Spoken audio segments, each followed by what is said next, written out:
Hi, this is Jessica with Conversations That Matter.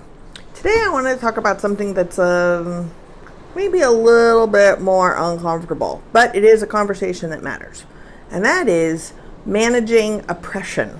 Now, some of you already have eye rolled, right? Because you're like, what do you know about this? Or I don't want to talk about this. I don't want to feel guilty. I don't want to feel bad, blah, blah, whatever. So here's the deal. A lot of us have what I would call up identities. So these are based on our culture, have given us or afforded us some kind of bonus privilege moments, whether we are perceived by other people, how we are treated by other people, and what we feel entitled to, what we feel we expect. Some of us have these up identities. Some of us also have what I would call down identities, or subordinated or marginalized identities, where we don't feel welcome in every single space, or we have a lived experience that's different than what other people just assume is our lived experience. One person can have both up and both down identities. But when we start talking about managing oppression, what's really important to remember is that most of the time what happens is our organizing work, our support work, our community work come from places that involve our marginalized or our subordinated identities, our down identities. That tends to be where we build community.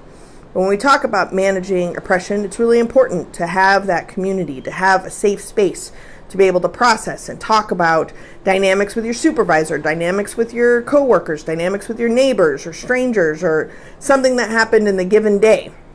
It's very, very important.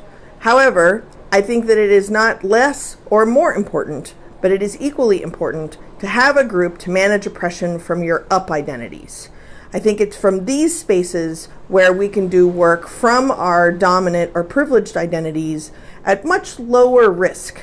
So the example I like to use is that when my friends come over for a book club or potluck, like my close inner circle, we tend to mostly be educated white women.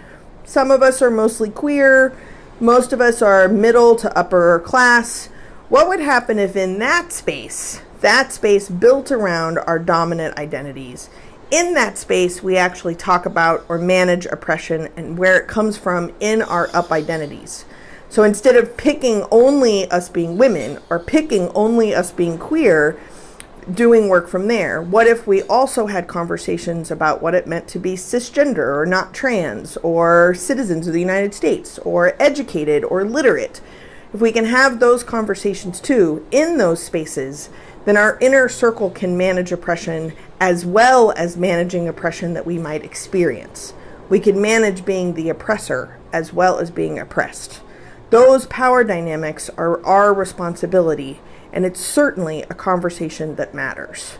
So the next time you're in your safe space with your close friends, is there a conversation that matters that you can start with that group with very little risk about the dominant or privileged identities that you have in common and what those experiences are like, how they show up at home, how they show up on the street, how they show up at work?